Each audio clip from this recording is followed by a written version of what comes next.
you said that you put on a pair of pit vipers. That'd be incredible. Those are my shooting range glasses. Yeah, that's when you said shooting glasses. Are those the shooting glasses? Are those the big ass like fishing glasses that are like? It's basically a visor with like a little bit. I do believe that's what you mean. Yes, I'm gonna Google it. They're the glasses that Nick is gonna wear soon because I feel like Nick could rock them. Do we all get those, boys, for the lake? They honestly look more to me like ski goggles as sunglasses. Yeah. They look like a combination of the baseball style sunglasses that I could see you wearing, Nick, and then ski goggles. Dude, so that's why I feel like you could pull them off. Sunglasses similar to those. Yeah. That's why I feel like you could pull them off. Out of all, I don't like them. They're just too big. They take up all your face. Come on, guys. For sun protection. Let's all get some for the lake. And then jorts and fucking pit viper. Dude, if I'm the only one in jorts, I'm gonna write myself a note to start that group chat now because I don't remember anything if I don't put it on this notebook and leave it on my desk. So I'm gonna do that right now. While you're doing that, write down "get jorts" for the lake as well. Bruh, I'm making jorts. Well, that's even better. G.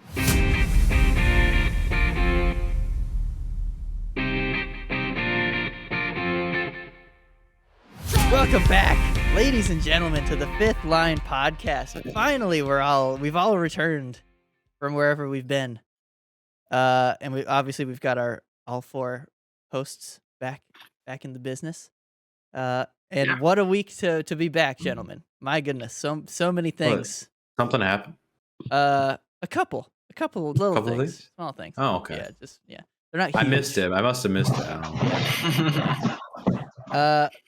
But first I'm going to start off, gentlemen, by talking about the wedding that I had gone to this weekend. How was the wedding? It was good. It was pretty good. But who was getting married? It was, I won't say the name, but it was Danielle's old friend, like how we are. She grew up like with her through high school and stuff like that. But it was pretty cool, but I'll be honest, I was out of my element. It was at it was at a small castle. Wait, what? Yes. A small castle? Yeah, it was like it was a castle, but it was like a smaller one that they'd like turned into a winery. Oh damn. So this was New York? Fancy wedding. Yes. Yeah, it's on Seneca Lake. Oh damn! Yeah. So they just threw up a castle in New York State for some reason. Who knows? I'm sure it was from a while. Or was it like a fort back in like the War of 1812 or some shit? I don't think so. I don't know. It's a good question though. Because like I just saw something about like there's a castle. What's the castle there for? Okay, so what you might be so I should say. It's not. It's a castle, but it's like it might not be what you're picturing. Because when I heard castle, I pictured like Hogwarts. That's what I pictured. Yeah. It's not that big. It's like it's maybe 3 stories high. Okay. It's been turned into like a hotel winery type deal. That's cool. But yeah, it was cool. But they started the ceremony was done. It was more of a vowel renewal than it was a wedding because they had gotten married during COVID, had the small wedding. They were like, all right, let's have the big one. All right, we're going to get all of our friends now. Yeah, exactly. That's cool.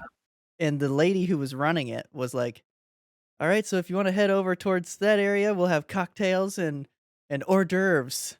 I was like, hold on. What?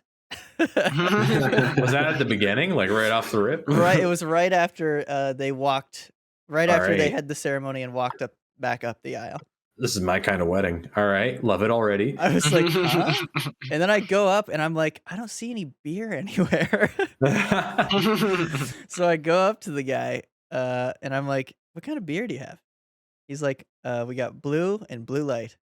Like, fuck. And I was like, okay, I'll take blue light. Thank you. There you go. Kicking it North Country style. Let's go. Oh, absolutely. There's no other way. But yeah, so that was interesting. I was like, man, this is kind of fancy. But yeah. They're like, you're ordering beer? What? No. And then I had Coca-Cola. But no, it was fun. It was fun. It was a good weekend. Nice. That sounds like a blast, dude. Yeah. A castle. That's awesome. Yeah. What did you guys do? Nick's been home. Nick's been on vacation. Yeah, Nick's been on vacation. Nick's been on vacation since like the Farmer 30th. Nick. Yeah, dude, Farmer Nick. I'm seeing your Snapchat stories. Yeah, I got to play Farmer for the week, so that was a long week for sure. But it was good. It was nice not to have to go to work, but tomorrow's gonna suck. Yeah. Yeah. Well, we'll try and scream through this. What? The busiest episode we've had in a I while. had 2 days.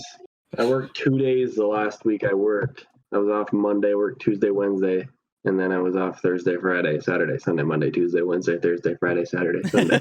Now it's Monday. Until tomorrow. Oh my God. Yeah. Well, good for you. Well, what about you other two gentlemen? Ben. I went over to the lake house last night. Oh, Had a lake day yesterday. It was nice. Grand old time. Went on a nice boat ride in the afternoon after we had some lunch. The old pontoon. Pontoon is still kicking it. Is it really? Some fucking how. Boat from 2002. And, Remember last year when we went, he wouldn't let us take the pontoon out. He was like, "Oh, it's too damn old. The boat doesn't run anymore." Last year it was having really bad issues. We got the motor stalled like 3 times on the lake last year. It was bad. It's somehow better this year. I don't know. We haven't had as many issues this year. I don't know what's going on. It's interesting. Can you we're going on the boat. go out there? I think we're going on the boat that weekend. Yeah, I think part of what might have been the issue before was my brother was apparently talking to my grandpa, and because he had been using the pontoon over the last couple of years and like just kind of getting used to it, getting used to the motor and everything. And he's like, it's a 2-stroke, so yeah, I've been refilling the oil every once in a while, because you gotta. And my grandpa was like, "Oh, I haven't been doing that." That's 2-stroke boat motors, you have to refill the oil regularly. Yeah. Well done, Macintosh. So I think we figured out why there were some motor issues. I didn't know that either, but like I just kind of always assumed that, oh yeah, he's got it. Like I have a request. Can you go out there and with like a small paintbrush just write on the side of the pontoon Shea Weber, because it's still somehow going, even though it's it's like nothing works. So what is it, retiring after our last boat ride this summer? That's its last hurrah. Yep. That's the Stanley Cup playoffs for that boat. Yep. We're gonna boat ride it out to the island.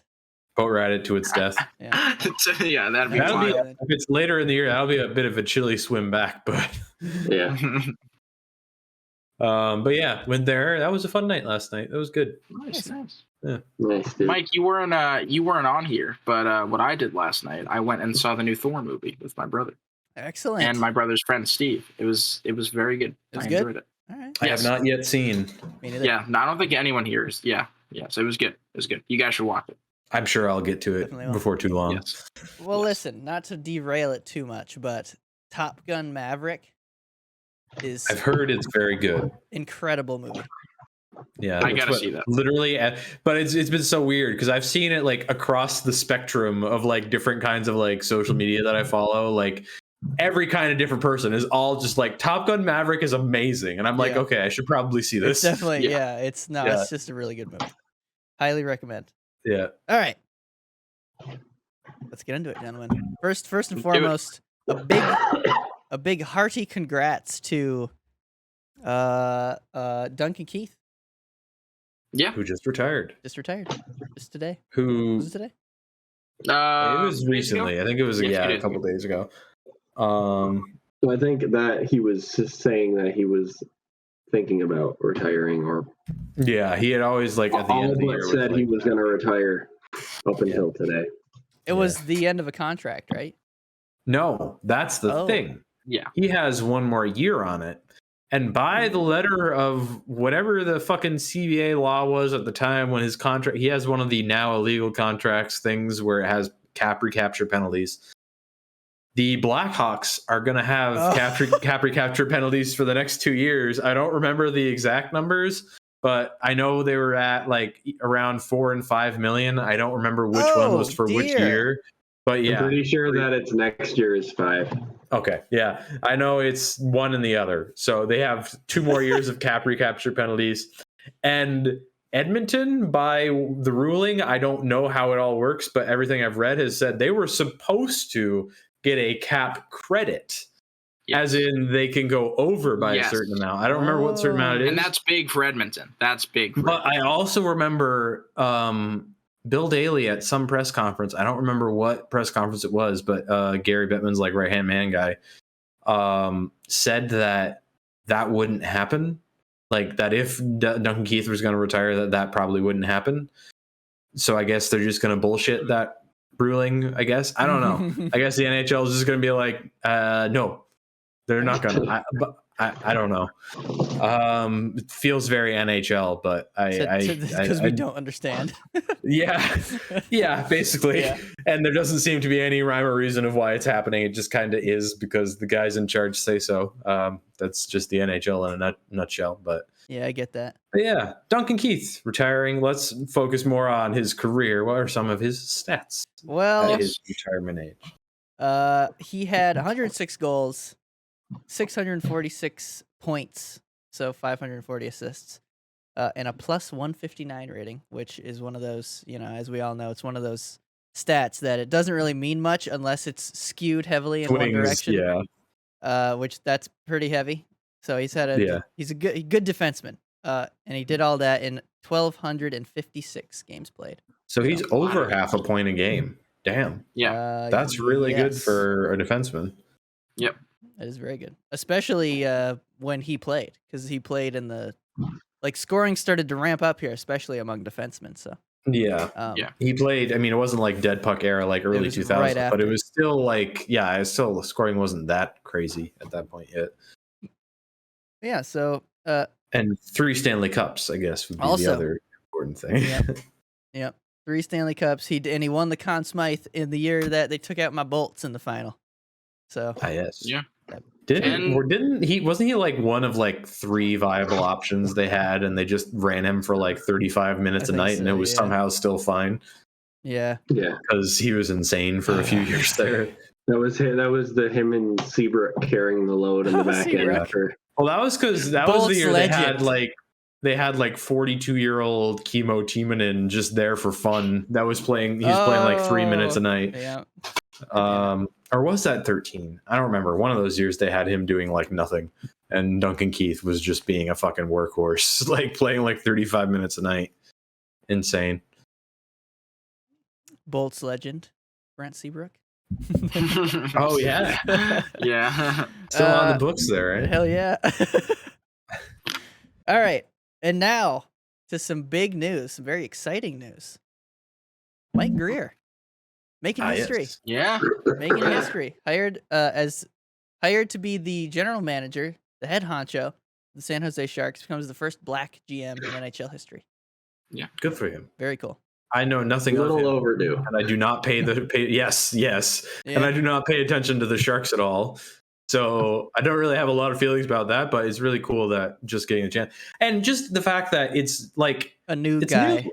Yeah, it's new. It's for fucking once new. It's not just because the coaching carousel is a little more finite. It seems to be. There's there's newer people more often in GM than in coach, but still, it's nice anytime somebody different can get in, because I feel like hockey as a sport in the NHL is kind of has a hard time with that. Yeah, I would agree with that. Plus, how many times do we see teams doing stupid shit? It's the GM that's doing that. Somebody still actively employs Chuck Fletcher. Exactly. That's what I'm saying. Yeah. Real quick, guys. I don't know if you saw this, but awesome Mike Greer thing. When they had those cool player cards. I don't know what brand it was. If it was Tom's, it was him eating pizza. Yeah. So when he was playing for Edmonton, it's him in the locker room just eating a slice of pizza. That's a slice of pizza. Awesome. Yeah. I'm like, this is the weirdest card, and I love it. It was great. It's incredible. Nice. It's incredible. We need more stuff like that. So I hope in his tenure, I wish him all the best. I want that Sharks Kings rivalry to come back. And I hope he recreates the pizza card. That'd be incredible. As the GM. Unfortunately, he's inherited quite a mess. Just a bit. It's a bit of work there. Bit of a project. But I think he'll pull through. Yeah. Get that But team back Mike- to where it can be. Mike, Yeah. the big thing. I can't believe it happened. We were expecting it, Yep. but it did happen. Yeah. You can take it away, your boy on defense. Well, listen, we recorded on Saturday. Saturday It night. happened Yeah. this Sunday. So if we had stuck to schedule, we would have gotten it in. But there were extenuating circumstances, and we didn't. So McDonough is out. He's out of Tampa, and he's sent to Nashville. So at least it's not that far. But Yeah. yeah. Still weirds me out that Nashville's in the Western Conference, but anyway. but they're so far east. It's Yeah. not even Yeah. funny. Yeah. That's just because there's so many teams on the East Coast. There's those Alberta road trips must be brutal. Really, yeah. But yeah, so McDonough heads over to the Predators. Who, I mean, they could be good. They could be pretty good this year. It puts a Please. little bit of depth on the back end, helps Yoshi. Yeah. Yeah, that's true. They're at least a team that's like in it. Like Yeah, I in it, don't rank them like high, but like they could do something. Yeah. They probably would have had a better chance if they didn't go against Colorado and didn't have their starting goalie this year. Yeah, but they would have maybe put up a bit more of a fight. yeah. But the Lightning, they send Ryan McDonough to the Predators and get D. Philip Myers and forward prospect Grant Mismash, which I love that name. I still can't believe that's a real name. I know, it's so funny. So which I'm like, okay, all right. Listen, this is what they needed. They needed like small contracts or prospects back, which they got because they needed so. the cap space. So If they're not in cap crunch time, they're not trading him. But And really, like this year, what obviously McDonough has is he is what he is, right? And he's going to help the team just by being who he is, right? How he plays. Yeah. But how much of a difference maker really was he compared to like Sergachev or Hedman or anybody, right? So like We're gonna Sergachev see. is just going to slide up into his spot, right? So Yeah. he probably wasn't doing enough to justify what is it, 6.25 a year? yeah, right? 6.75. Right. He was making a lot of money. Yeah. So yeah. Yeah, that's the contract to move, and they did it. So Julian Breezeboss still doing the thing. But the thing is, McDonough and Chernak were put them out there in all situations, and they'll be good pair. That was your like shutdown guys, Yeah. right? Like that was if you want like nothing bad to happen, here we go. There they are. Yeah, they were so good together. So it'll be interesting to see what happens with Sergachev and Chernak, which is just my assumption is what they'll do. But I mean, yeah, Sergey's probably going to get asked to do more. Yeah, I would assume. Rightfully so, too. Unless they want David Savard back. Yeah, no. We're okay. Had that nice Bergie cap hit. Yeah, no. One thing I will say about McDonough, though, don't sleep on his offense. Yeah, that's very true. No, he can do stuff. I mean, Eric, you know that as an Islanders fan. The man almost had the goal of the century on that, and then Ryan Pollock came flying in and saved it. But that move was actually insane. Seriously, there was like 3 epic plays in that from both sides. Yeah. But that move was insane. He like the fake slap shot to a spinorama. Come on, man, that's insane. Damn. A defenseman pinching it and doing that. Yeah, he's still relatively mobile for his age, honestly. But like Nick said, he's like, he'll eat pucks. Again, John Tortorella era player. So I think remember like the good old days of Nashville's Big Four. What was it? It was Ekholm, Yossi, Weber. Was Weber part of no.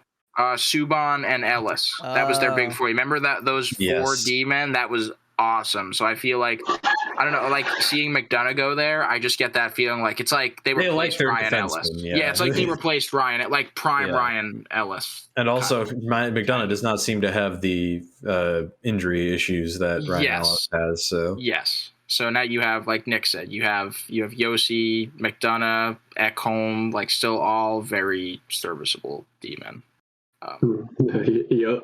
Yossi is, yeah. Yossi is, sorry. He's above serviceable. He's on the edge of serviceable, okay? Let's be honest. Who is this? Yossi. Oh, yeah. I'd say, it's a tight squeeze sometimes, but he finds the Oscar, yeah. So Yeah, I don't know. I think he needs to up his point total. Sorry, Mike. He's got to hit I agree. 100. Come on, like what? what are you doing in 2022 if you're not hitting 100 points as a D-man? Yeah, get your shit together. Come on. All right, well, we're gonna go to Nick here because the other, apart from all of the Canadian Yes! stuff, Yeah, big move. This is Nick's the biggest. team made the biggest move. It honestly insane, might be. I mean, no, it's probably not bigger, but it's. I So think it's better. the Sens were on the verge of making 2 big moves, right? So I don't know if you guys heard it. Yes, Yeah. we did. But bring it on. Oh, there he is. Little pup. All right, bud. He looks concerned whenever Nick touches him. So, yeah. So earlier in the day, they were talking about moving Matt Murray to Danielle's team, Buffalo, right? And then Murray pulled his veto card out and was like, "Nope, I'm not going there." Which would you? No. I go. I don't. I mean, they That's a better signed spot. Craig Anderson, right? So They got old Craig. they got old Craig for 1 more year. Yeah. I go. I would go. Buffalo's on the up. Right. Guys. So Pierre Dorian and his sneaky moves. Also, before I get into this, unknown to me going into this weekend, Pierre Maguire is no longer part of the Senators. Yeah, he got Same. fired a couple months back. Yeah. What? I read that article and I was like, he's still on the team, isn't he? I was like, I think he got nope, he's not fired there anymore. after. I think he got fired after Melnick died. So Oh, that's upsetting. I think. yeah, he's just had some questionable moves while he was employed by the team for that 1 year. Anyway, so the big move. Alex DeBrincat. They sneakily stole Alex DeBrincat from the Blackhawks. Yeah, that came out of fucking nowhere. I did not. I mean, I had heard that they were interested in trading DeBrincat, which always was like, okay, why? But I guess sure. But like, I never expected Ottawa. But what? Which, as we'll get into, right? Like, obviously, Chicago is just tearing it down to the fucking studs. So the Sens got DeBrincat for 2 more years, I believe, is his contract. He's got 2 years on. I think it's it a year is. or 2. I think it's 2, but let me look. So in return, the Hawks got their 7th overall first rounder in this draft, a 2nd rounder, and a 24 third round pick. So really picks, which for a 40 goal scorer, sure, I'll give up. Seriously. That was stupid. I still don't know finally how. That like offensive. Granted, is he going to have 40 goals? Oh, he's got 1 more. 1 more year. Yes. So is he going to have 40 goals this year? Probably not. I wouldn't expect it. But he could probably. He's not playing with Tate. He's not playing with Kane. But he is playing with, like, those guys in the Ottawa offense are pretty good. Yeah, the offense is the problem over there. Give him Timmy Stutz and. Yeah, they got Stutz and Norris and Chuck. And they also they bought out Colin White this week, too. Yes, they did. Which rumored he might be coming over to my boys. Which was a smart move by them because of his age and because of how much he's owed, they barely have to pay him out. It's less than $1 million for like 4 years, which is like, okay, cool. Yeah, I was hearing something. I think it might have been on 32 Thoughts or something where they were like, if they had waited another year and he was like older, it was some kind of cutoff where if it they was did a the 2/3 buyout versus a 1/3 buyout. Yeah, they did the buyout after that, it would cost way more on the cap every year, so they just did it now. And he hasn't been overly like productive. Granted, he's been hurt, so you're not gonna be productive until like he barely played until like the last 10 or 15 games of the season last year. So. Anyway, back to the trade. Yeah, we get DeBrincat. So that's the big stud offensive guy that I think they needed, right? Like the lamplighter. Sure. Fucking steal of a trade. Like I don't know how you didn't give up a player in that. The other thing that Ottawa, we'll move on quick once I get through this. But the other thing with Ottawa is Dorian does. He says he's not done. Right. What I'm reading, right? Yeah. So he's got. I'm sure he's got other things up his pocket or up his sleeve, right? And my expectation is that they're going to go get a defenseman somewhere. And I read an article earlier today of them thinking about going after Chychrun. So, ooh, That would be very I interesting. will Should be say- Arizona just being like, here's another one of our good guys that we're going to get rid of.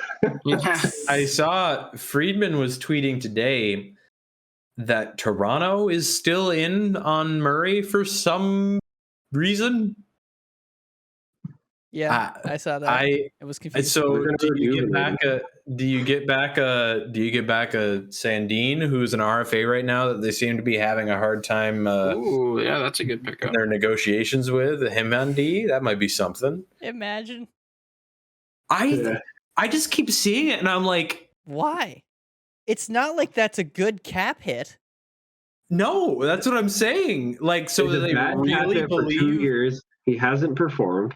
So like, Yeah, why that's would the you thing. gamble on a goalie who's been bad? Like, he got sent down to AHL this year. The one thing I've been seeing around on, because this is a thing Kyle Dubas is known to do, because I follow enough Leafs people on Twitter, which I don't know, that might just be me causing my own pain, but he loves trading for former Sioux Greyhound players. Oh yeah. He fucking loves it. The STP guys talk about it all the time too. And guess who's a former Sioux Greyhound player? Wow. Is it Matt Murray? It is Matt Murray. Do it. Get him off the books. We want a better goalie anyway. If I mean, they- yeah, I fucking would love it. I go for it. This is perfect. Yeah, that's just Every time I hear news out of Toronto, I'm like, there's no way they come back with a better roster than they had this year, and they still didn't win a round this year. Nope. I don't know. I'm interested to see what Kyle Dubas does. I'm interested. I still don't. No part of me understands Matt Murray interest though, but enough guys who are like trustable like reporters have been saying there's interest, and I don't get it. To be fair to Toronto, there hasn't been a roster iced since 1819 that's better than that year's Bolts. I mean, sure, And they still didn't win a round. But they didn't also- win a round. lost to last year's Montreal Canadiens. That's true. I have a question. Back on track here, because we're talking about the Maple Leafs. I don't want to talk about the Maple Leafs. Nick DeBrincat, where does he slot into your Sens offense? Because I don't really follow the Sens and know Who do you think too he's much playing about. with? Like, yeah, where could you see him? Is he a right winger or a left winger? I don't know that offense. That's that a well. good. He's But both. you assume that he's plays going to be a both. first. I would say I thought he was a dual winger. Yeah. So is Josh Norris your first line center? Is that Josh Norris? Yeah, I would say so. So I think he played first line center this year. I gotta look at. I gotta pull the roster up. So for like the interesting thing is Dorian can't be done because he has 3 RFAs on offense. Who are the RFAs? Alex Fermenton, my boy Matty J, Mm. and Josh Norris himself. So Josh Norris is going to be the expensive one there. Yes, I right. would expect. So it. this is what Daily Faceoff has as what their projected lines are right now. Kachuk, Norris, DeBrincat on the first, Connor Brown, Stutzla, and Drake Batherson on the second, which is a great fucking 1-2 line if you ask me. Yeah. Yeah. Who do they have playing center on the first? Norris. Okay, that makes sense. He had 35 goals last year. I would say he Yeah. killed it this year. Like, it was crazy. Yeah, he just kept seeing him 30 score. goals, I think. And they're getting back. They're playing Shane Pinto, expecting to play Shane Pinto next year. And he didn't really play a lot last year because he got hurt. Yeah. And Drake Batherson was fucking killing it until Aaron Dell killed him. Right. And if imagine if Matthew Joseph puts up continues the pace that he was on before he got hurt at the end of the year. They're going to be an intriguing team, that's for sure. Yeah, So this is the problem, right? Their defense. that is It's the young. problem. They got a Shabbat and young. They got Shabbat and Hamonic, which you're really still relying on Hamonic. Oh, great. Hammonick and slotted in your top pair. And Nikita Zaitsev is still floating around out there. Yeah, that's not great either. So their defense is relying on 2 young guys, Eric Brandstrom and Jake Sanderson, which I Right. expect that he's going to play this year, but I don't know. What about But wasn't Brandstrom like weren't they like really not Lindstrom was sure up on and him? down a lot last year. Yeah. Yeah, he went up and down. They got Jacob Bernard Docker down in the AHL too, so like he's Sick supposed name. to be good, but yeah. So The Doc Man. they got a young defense, so that's why I think they're going to go after some. So they got to get a more experienced guy in the back end, right? You can't just put it all on a bunch of guys who are less than 24 years old. Besides him, Yeah. right? Yeah. I'm sure he didn't want to go to Canada, and that's why that it didn't. But McDonough would have been a good for that spot. Yeah, but I don't see him Right. waving his no trade to go to Ottawa. Yeah. Also, RFA with arb rights is what I think that little gavel means. Arbitration eligible. Victor Meat Oh yeah. is Yeah. also there. I don't think he's played himself into anything crazy. I didn't know he was No, only no. 24. I feel like I've He's been still hearing young. about him No, forever. he's young. Yeah, he just hasn't. He didn't play good last year. They scratched him a lot, and I was like, "Oh, come on, give him a chance." Give him a chance, I don't bro. know, man. I have a personal tie to him because of you. It's good to know every team that's ever had him treats him the same. It's like he can give you flashes, then as soon as he makes any single mistake, he gets scratched. Get him out of here. No Um, mistakes allowed. Also, just because we're on RFA talk, I think this episode is also going to be immediately out of date because I believe tomorrow is the date you have to qualify everybody by. Shit. So there's going to be a lot of qualifying offers rolling in tomorrow or today when this episode goes up. So we're going to see which players teams are like, we're not going to stick with who's there. So we'll be giving all our viewers 2-day-old bread. Here you go. Yes. Enjoy it. I'm pretty sure Enjoy it's it. tomorrow. Cut- I'm not listen, positive. Off the cut top it of my up. head, I think it's tomorrow. Cut it up and make some French toast. That's how you make good French toast. Yeah. If it's old bread, you got to do something with it, and then you won't even notice. So that wraps up the Sens moves for now. A big move. Hopefully it helps. Huge move. Hopefully they can convince him that it's a desirable place to stick around to, right? Yeah, because it'll hurt a little more if it's just the 1 year, and then Another thing. Even then, it wasn't that costly. Holy shit! Another thing with DeBrincat as well that I just remembered that I saw. He, in all of his years of playing in the NHL, I think he's only ever missed like 9 or 10 games. Oh shit! In a season, Which is and the awesome, rest yeah. he's played all the games. So he's not Iron Man. I'm pretty sure I heard too with DeBrincat that it was either on SDP or 32 Thoughts. Actually, Steel's strong. They said that his qualifying offer is going to be like $9 million. It's gonna a be a year. lot. It's gonna be a lot. Hey, he's not gonna be cheap. He's really fucking good. Like He's worth, like they He's said. making 6.4 I'm pretty sure it was right now. SDP. He's gonna be worth it. He's oh yeah, that's 24 one of years those old. big ass contracts that it's like, okay, yeah, like yes, do that. It's not like the 30. And we'll get to some of these year-old big ass contracts later on that you're like, no, you shouldn't be doing that. Yeah, there's a couple that are a little weird. But listen, you guys good to go, or are you going to take a break? I'm good to go. All right. I'm good to go. Yeah, let's go. All right. So the big event of the week. First round of the Go draft. for it, Well, the Ben. whole draft, but the first round. Yeah, the first round is the big show.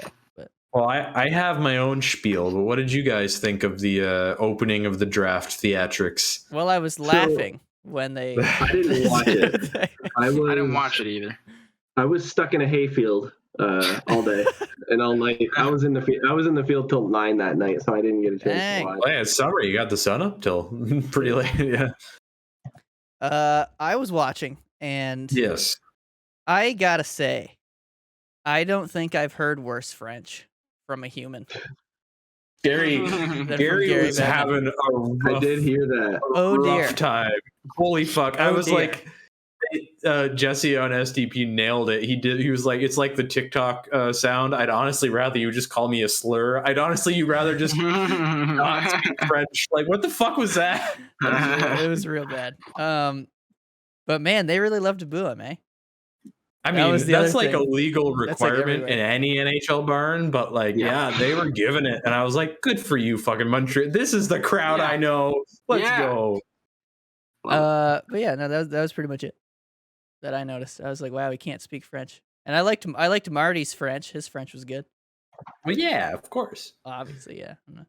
Yeah. I did find it kind of hilarious that literally every team that had any somewhat French Canadian related like member of their front office was like, they're doing the first pick. Yeah, Here we yeah. go, Frenchie. Come on, they'll love Except it. for didn't the Arizona guy put a hard R on Bonjour?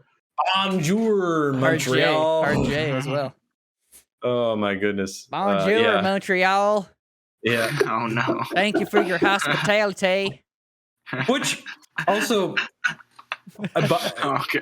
we don't need the first round of the draft to take 4 hours every time. We don't need everybody to say thank you to Montreal. I know you're in Montreal. You want to be nice. It's great. Just say your Didn't fucking the pick. first 4 Holy picks shit! take Say your like pick. I think it was every team. like almost an hour? Well, the thing was, I noticed because they did those fucking ceremonies at the beginning, which was nice. Like they had relatives of Mike Bossy and Guy Lafleur come up there and That was cool, yeah. said their I did piece. see And they that. had a cool thing. That's great. Start that at 6:45 if your draft starts at 7. Like what the fuck? Because the first pick, the Habs did not get on the clock until 7:24. Dude, it's like their game. It's like NHL games. Yeah. Puck drop. Yeah. Puck drop is at 7 p.m. and 7 p.m. Start at 7:15, 7:20. Yeah. Like it's so bad. I'd like just figure it out and try to not be the most boring fucking production on the face of the planet. Like, and also we had an awards show. Why was the GM of the Year award a half an hour in the middle of I didn't the understand fucking? that. Yeah, I don't know. I don't know. I was You know like, what? I'm begging you to just think for a second about the production. I could produce this show better. Like, what the fuck are you doing? Dude, you know what though? You know what wasn't boring?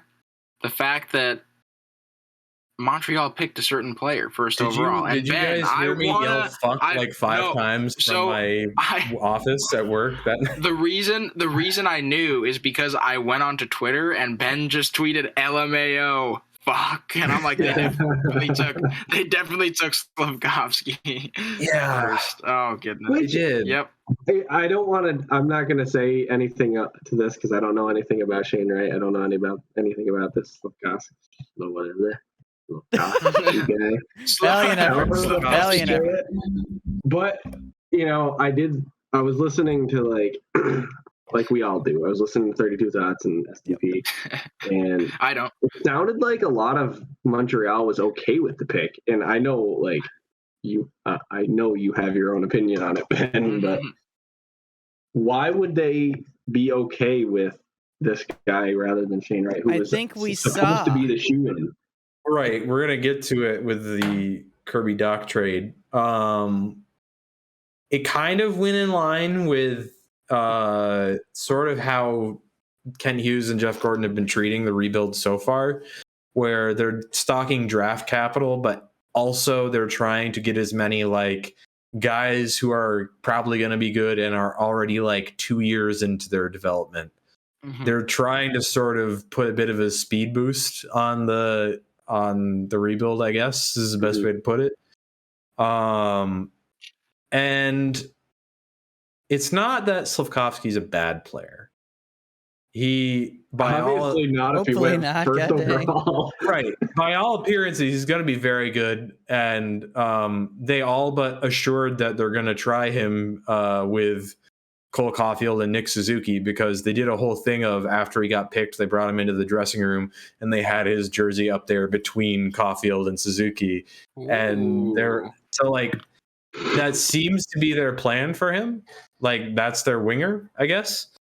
I also think it's a lot to put that responsibility on a freshly 18-year-old player who like literally just got his braces off and was kind of average except for a couple of international tournaments he played in. I'm concerned. But none of that's on him. And then like as soon as a pick happens, it's like, all right, cool. I really hope you're good. I'm gonna I'm pivoting to being like, yeah, fucking let's go, Slavkovsky. This could be fun. Trying to think of like all the different ways like it could work out. And I'm not gonna lie, like I literally audibly said after he picked it, I was like, all right, Kent, you better have a fucking plan. And then like I think it was 2 picks later. It was after the third pick before Shane Wright took Shane Wright. Seattle took Shane Wright. Rather, Shane Wright took himself. All right. he got so tired, he was like, fuck it, I'm walking up there. But before that happens, Gary Bettman gets up and does his whole spiel and is like, it involves the Canadians, and then does his smug little, there we go. And then announces that, well, first, Alex Romanov goes to your boys, Eric. Yeah, the New York Islanders. Which we can get to your thoughts about that after the Doc trade. Yes. But send him, and I think it was a late second round pick, I want to say, over to the Islanders. I think it was like somewhere in the 80s or early 90s. I thought it was. Yeah. That might even be a third round pick. I have a 2022 fourth. 2022 fourth. Written Okay. So Romanov and a fourth over to the Islanders for their 13th overall pick in this year's draft, which already is pretty good value because Romanov, he had a lot of promise coming in and is kind of faltered a bit at times. He's not really sure what he's going to end up. There's potential there, but who knows? And he's an RFA this year, so they had a contract to negotiate. So they take that, get the 13th pick, then flip the 13th, and then I believe that was a second rounder over to Chicago for Kirby Dach, a former third overall pick from 2019. Yep. There's there's that, but also there's your center player in the whole swing of things. So they get Slafkovsky to ostensibly fill out the top line, I guess, with Caulfield and Nick Suzuki, and they get Kirby Dach to be a second line center, I guess, is the projection they're going to hope for. I don't know how to feel about that because he's not been amazing in Chicago, but he's also only 21. He's also had like large swaths of like the last couple of seasons taken out by injuries. And I still think he had 50 something points in like 150 games in the middle of all of that. So it's like if there should still be potential there. Oh yeah. So I was like, okay, that's fun. It's also like the first time in forever I've seen like a really big trade happen, like in one of those we have a trade to announce. Because I feel like every other time it's just like this team has traded a first round pick for 2 second round picks. Oh. That's what I was gonna say, Ben. Like it's refreshing. Like, all right, Ken Hughes, since he came in, like he's doing what, like he's sticking to what he said he'd do, and he's being fun about it. Like it's just it's just nice. Like the GM says this. There's no sugarcoating anything or this and that. He's like, no, this is my plan for it. Like I love that. Like yes, that's the fun of it. Like you get a young guy, the potential's there. That's what sports are all about. Like give the guy like a chance, So. Thing is, I believe he is also an RFA, so I'm interested to see how that signing's going to go. The lucky thing is that he's not done anything yet that would require, like he's not going to go out there and get like a $6-7 million deal. No, he hasn't not yet done enough. I feel like it's probably going to be somewhere between like $2 to $4 million a year for like maybe somewhere for like 2 to 4. It's going to be a shorter and smaller term deal, 2 to 4 years, maybe. Like I don't know. Unless they can somehow like convince him to take like a 5-year, like $3 million deal. I don't know why he would do that, but if they can, that could end up being something amazing. But I don't know. I'm confused by my team. That's the thing. I still don't think they're anywhere near done. So I need another week for free agency to open and for things to start happening for me to really be like, all right, I guess this is where they're going. Also, we still don't know if Carey Price is playing next year. Yeah, that's big. That's big. Yeah, that matters. So the Habs. That's the Habs. Right? There you go. Because they could be putting him on. Would he be eligible for LTIR at this point, or is he? You would have to go on LTIR because it's his knee again. If it's going to be anything, so he would go on to that. But that's still like a $10.5 million a year deal. You got to do finagling with every year, and it's just like if you don't have that, that would be cool. Like, and you'd rather have Carey Price playing goalie. Like, yeah. So, because Montreal chose Slafkovsky first overall, I thought I'd see something about Shane Wright going second overall. And I found out that he didn't because of you, Mike, because in our chat, when you were like, yo, Shane Wright to Seattle. And I was like, wait a minute, what? Yeah. I knew Seattle was picking fourth. Right. So I was just as surprised about that. Obviously, you guys saw the message I sent later in the night. I was like, "What the fuck? How did he fall to fourth?" Which Yeah. really, if you listened to even 32 Thoughts and hear them talk about it, he wasn't going to go second or third because those two teams had They had their guys that thoughts they on wanted. positions and guys who they wanted, right? That's So fair. if he wasn't going to go first, he wasn't going until at least fourth. I'm going to challenge that with, yeah, it makes sense for New Jersey because apparently they were looking for a defenseman, and that makes some degree of sense because they have a lot of good They centers. got enough centers. I don't know how, as Arizona, you don't like, okay, you're planning on Logan Cooley, but then once Shane Wright ends up there, like, oh shit, okay. And but I guess they were confident in their guy. But imagine being Shane Wright and being there in that position. He's like, oh fuck, I could have to go to Arizona. Really? yeah, he's probably. I mean, once he shit started show that falling, I'm sure he was happy that he fell past 3. Yeah. Right. Because I mean, at this point, where would you rather go? Arizona, the shit heap that place is, or Seattle? Which Seattle's at least on. It's going to go up. It has to go They're up. at There's least only one playing direction. in a right? fucking NHL arena. New NHL arena. Great fan base. Amazing fan base. Well, also, like, you're a young guy who has all the confidence in the world, who's going somewhere where, like, you can just make it anything you want. Especially with them getting Matty Beniers last year, they got that as their two centers. Big. Like, they're going to be fine. They got Yanni he went to a Gourde. good spot. Yeah, they do have Yanni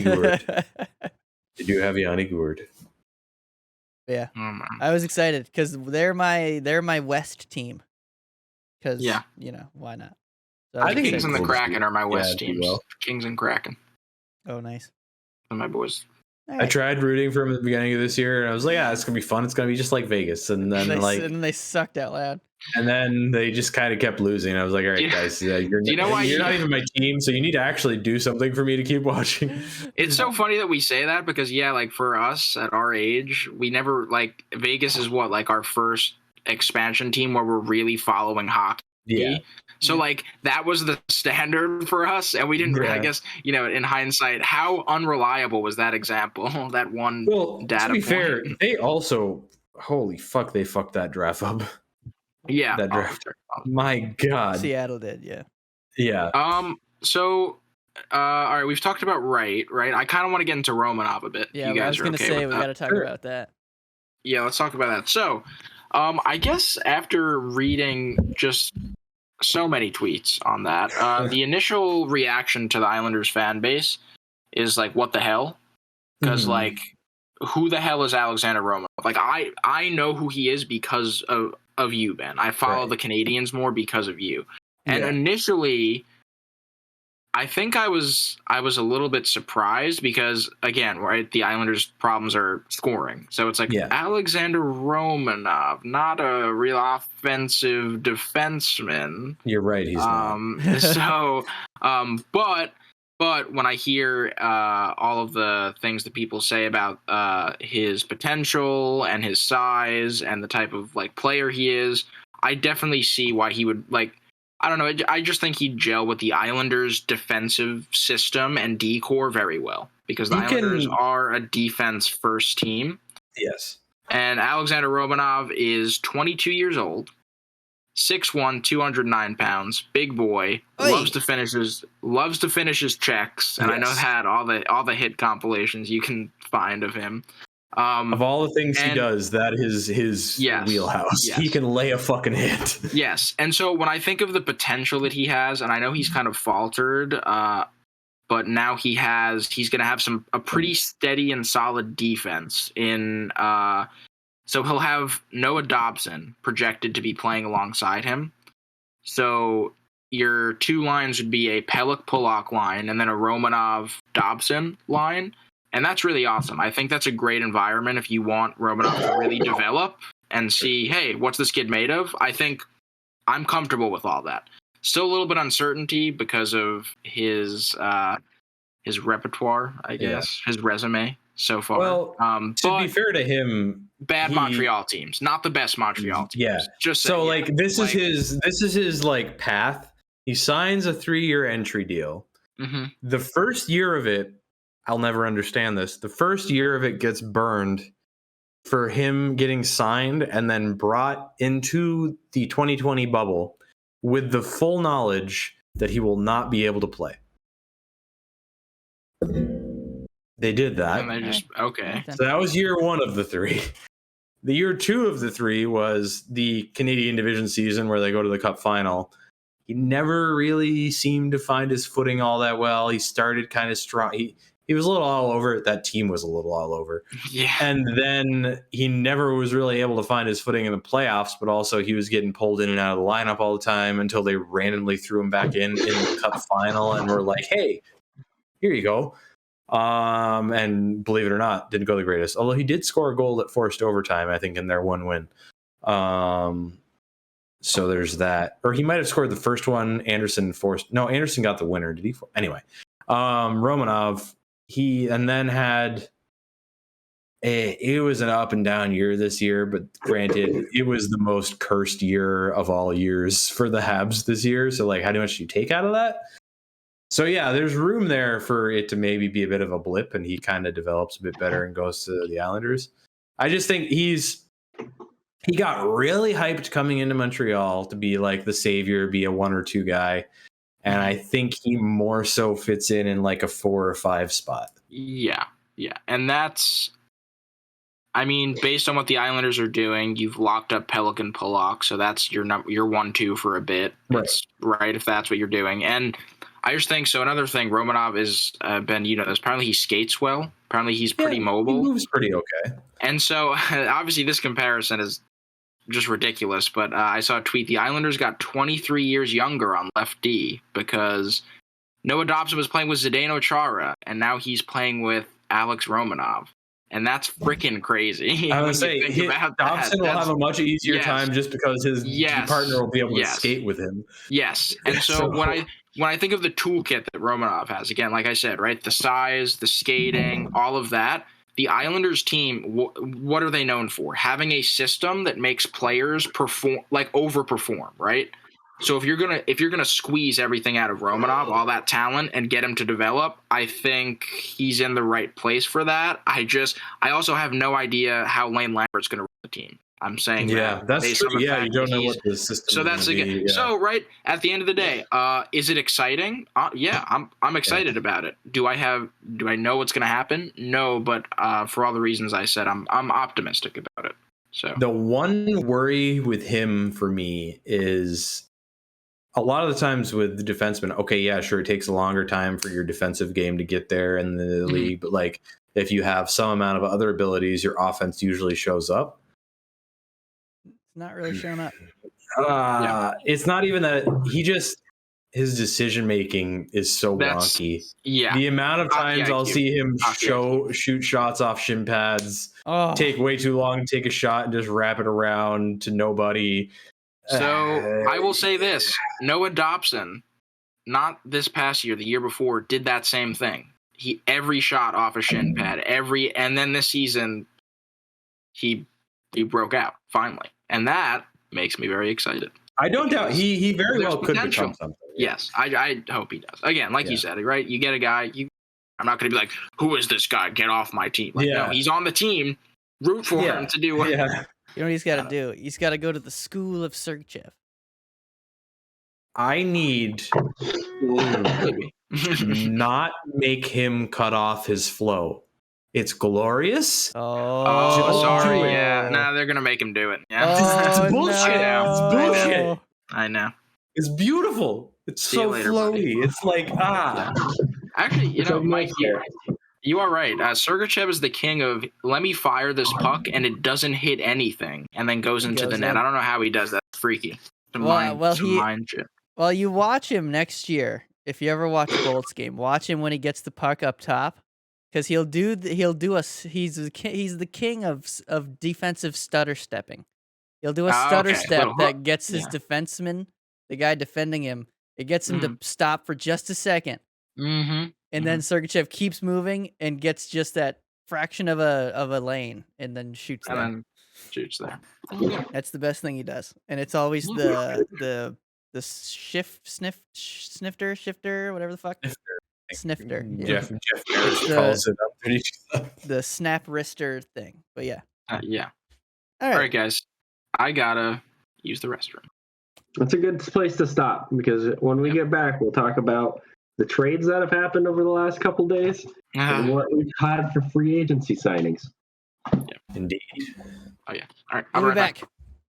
Welcome back to the Fifth Line Podcast. We all just took our annual or traditional bathroom break, all feeling good.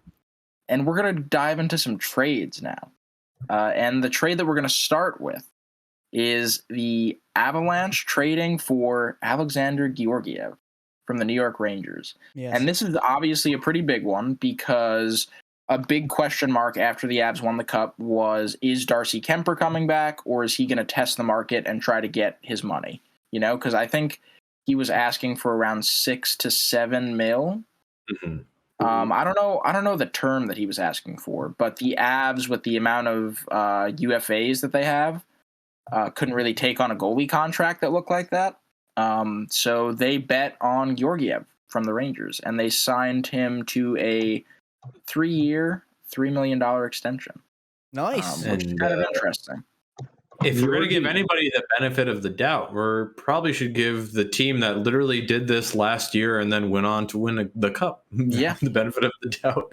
Because they literally were like, Grubauer, we're not paying you that. Because he was asking for about the same. And they're like, all right, I'll leave then. And then they just went out and found Kemper.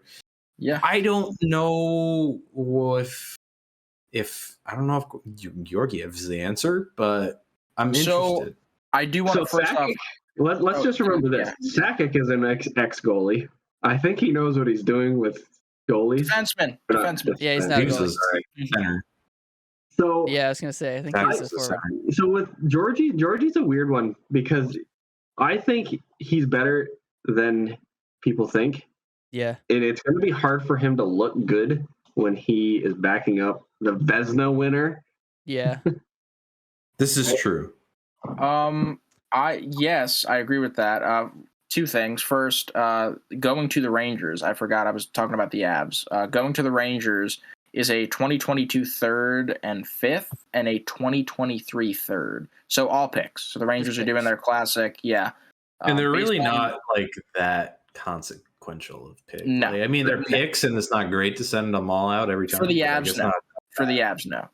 But I think so because I'm on Isles Twitter. That overlaps with Rangers Twitter, obviously. And the things I've been hearing about Georgiev. So first off, historically, he's performed very well against the Islanders. I think his record is like 11-6 or something. So it's like not bad. But he always seems to step up when he's in a bigger role, and that goes to what you were saying, Nick. When he's a backup and he doesn't play consistently, his play is very inconsistent. He can be on one night and just totally off the other night. So I think if the Avs, like you said, a good defensive system, Cale Makar in front of you now, all of that stuff, I think he'll be okay. I think it'll be a fresh start. I think that's. Who do you think their starter is? I would say, I guess then is it going to be like a 1A, 1B type deal with Francouz or something? Yes. I think Georgiev is going to take a bulk of the games, but they have Francouz in case something goes wrong. I feel like Francouz is obviously like closer to a split though, like a 50-32, like 45. I bet you see it split like this season. I bet you see it's a relatively evenly split distribution between the two this year. That was an easy way to say it. Like if I call him Georgie, I've always called him Georgie, and I know it's Georgiev. Dude, call him Georgie. Isn't that the guy from Georgie play good this year? That he's gonna pick up like the full-time starter position if he's good this year. Yeah. Yes, I think he's good. He's probably gonna be the guy. It'll be interesting to see. And God knows, the Rangers aren't bad, but like the defensive structure is obviously that he's moving to is obviously leaps and bounds better. I wonder if they were like, all right, we got a sweep of Edmonton with Francouz, and then a Darcy Kemper with an eye that had to be retrained every day, won the Cup final. We might be fine just getting some guys. Like we might be fine if we just get some guys who can be decent. They're like the one team. They're like the one team that can do that. Yeah. I hope the last thing I want to say, I really hope it goes better than I remember my take on Grubauer and oh my god, what's his face? Grubauer and who's And the Drieger. Drieger. Yeah. I was like, you know what the best part about this is? They get to compete for the starting spot, and it just Well, they competed. Both they both said, "Hey, take the job, take the job, yeah, take the job." But then Drieger kept getting injured. It was a so I think with the team more stable in this situation, this will actually, I can now say, yes, I hope Francouz and Georgiev have that compete level. And Georgiev I want to see Georgiev like step up and try to take a starting spot. I think it could happen. I know he was so strong like his first like year or two. Yes, like he was so strong playing in relief. And based on how the Rangers fans and organization treated him, I know they like treated him okay, but the fans not always. No, fans didn't like him. There's a guy that I work with that constantly shit on Georgiev's play, and I'm like, he's not that bad. Like he's gonna, like you said, Eric, if he's playing once every like 9 days, he's not gonna look good, right? And it would be even less with a guy like how many games did Georgiev play? Okay, so that's listen. I did the same thing with who the fuck is the Lightning's backup? I don't even remember. Elliot. Okay, Elliot. I did the same thing with Elliot. I was like, this guy's terrible. He's letting in soft ass goals. Yeah, and he actually was a really good backup for the Lightning. So yeah. So this is also where he's older. He should be able to do that. So what? This now makes the Rangers worse, losing in my opinion, very serviceable backup goalie, right? And that's the thing that every team needs to rely. Like, what's the problem with Tampa? They overplay Vasi, right? Because they have easy up there, bud. I'm not. The problem with Tampa. I don't know if I would say I don't know. You know what I mean. Vasi's great. I'm not saying anything against it, but it's like if you have a better backup, you're gonna be able to give that starter a little bit more of a break. Yeah. If you have a guy who's kind of iffy like Elliot is, then like I know you said he's good. Yeah, he is. He's been good for years, right? But he's also 100. Yeah, he's a bit old. Well, So, the thing is, Vasi also they overplay him, but he's better when he plays more. Yeah, there are certain teams like Montreal, Tampa, like you just know, like they have a backup. No one's gonna give a shit about them. Like I know the carry. I have some. Yes, I know with that because they purposely sewered his career by how fast they rushed him back from injuries. Also, but anyway, we need you. But that whole concept of like, there's some. I could see the Rangers. Like honestly, I could see the Rangers just being like, yes, Shesterkin's gonna be our guy for a while now. We're gonna play him as many games as we can. But the last thing I want to say is, gets hurt. Yeah, exactly. If he gets hurt next year, right? Like they were a playoff team this year, but if he gets hurt and goes down for any extended period next year, they're not going to make the playoffs. If he's out like 3/4 of the season, they won't make the playoffs. He propped them up that much. Curtis McElhinney.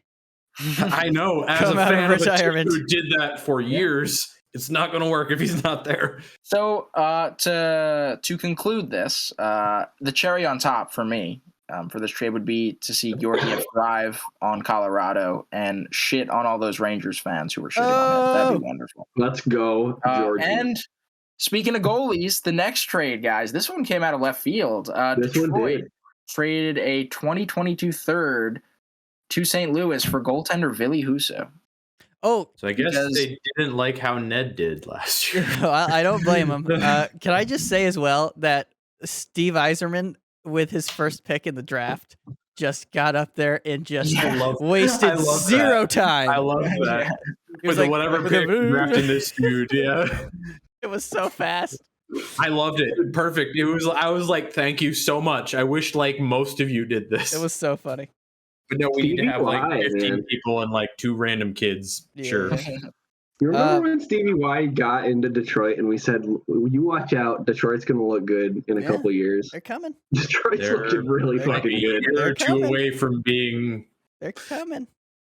They're coming right out of the basement into a good fucking team. They're coming into decent status. Watch them with... So with this Husso trade, they signed him to a 3-year, $14 million deal. Yeah, a lot of these trades were signing rights. They weren't actual players. That was literally just his rights. Yeah, that trade. It was the same with Georgiev, I think.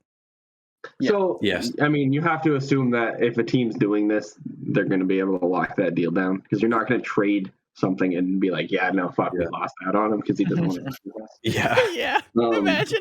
Kind of have to at that point. But they stole Nedeljkovic last year too, right? Yeah. Remember that? Yeah, it was. We were all like, "Why are?" We were wondering why Carolina was trading this guy, and then it looked. Which, I mean, and then it ended up goalies being are a weird. good thing. But Goalies are weird. He could bounce back too. You could know, bounce like as they start to establish themselves a little more, he could. So correct me if I'm wrong. It was Thomas Greiss and Nedeljkovic. I Right? think believe so. that's Which, correct. like, so if you have a tandem of these two guys, it's a little more solid. Yeah. You can have some competition. I was gonna say I think that's good, and also I can see Thomas Greiss getting a job somewhere else very easily. So, if he's traded, Back up maybe for the Rangers. It's interesting. we should do that. Yeah, send him back to the metropolitan area. I'd be sad. It's interesting that St. Louis they're just sticking with Binnington, obviously. I guess That's the interesting part. Yep.